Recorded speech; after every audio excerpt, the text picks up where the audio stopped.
About 5 years ago, I was sitting in my office waiting for a really important phone call.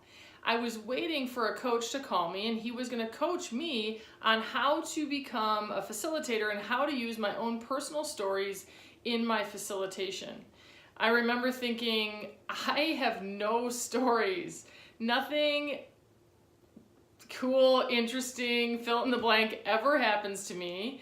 I have a totally boring life. I have no stories. And I would be watching these other facilitators and they'd be like grabbing the audience and pulling them in with these amazing stories. And I was thinking, I'll never be able to do that. Like, I don't have stories to tell. Nothing interesting ever happens.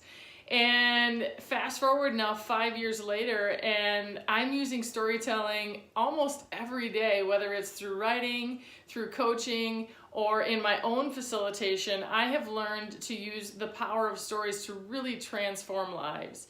And so what I want to encourage you to think about is that you are a storyteller. You do have stories.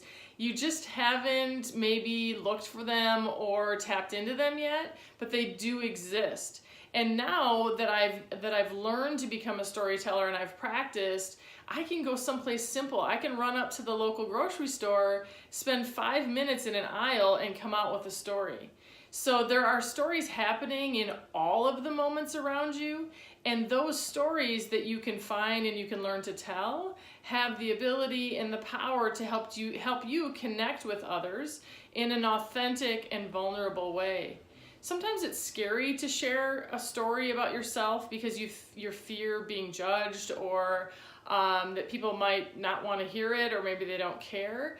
But I know for a fact that that is not at all the case. When I am facilitating with a large room, often in the process of facilitating, we will say something like, "Let me tell you about a time that this happened to me." And of all the things that are being said during a one-day workshop, those moments are when everybody in the audience stops everything, turns to the facilitator, and listens.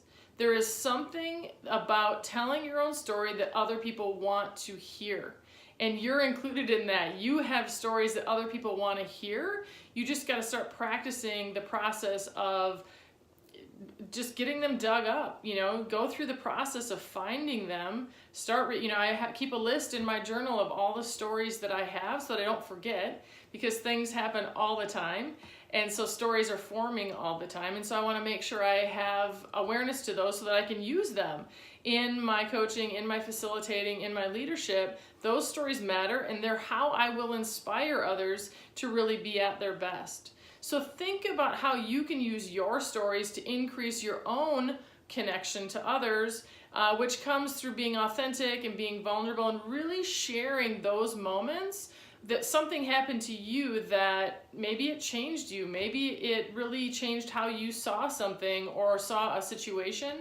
Maybe it was something really meaningful or touching with your family or with a coworker. Just think about those moments and start practicing the process of sharing.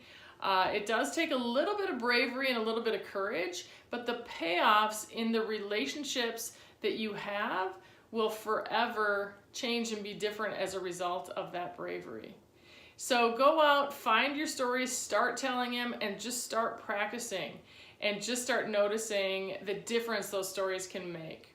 So thanks for having me, Tiffany Maddock from There She Grows. I help women connect, grow, and shine their light on the world.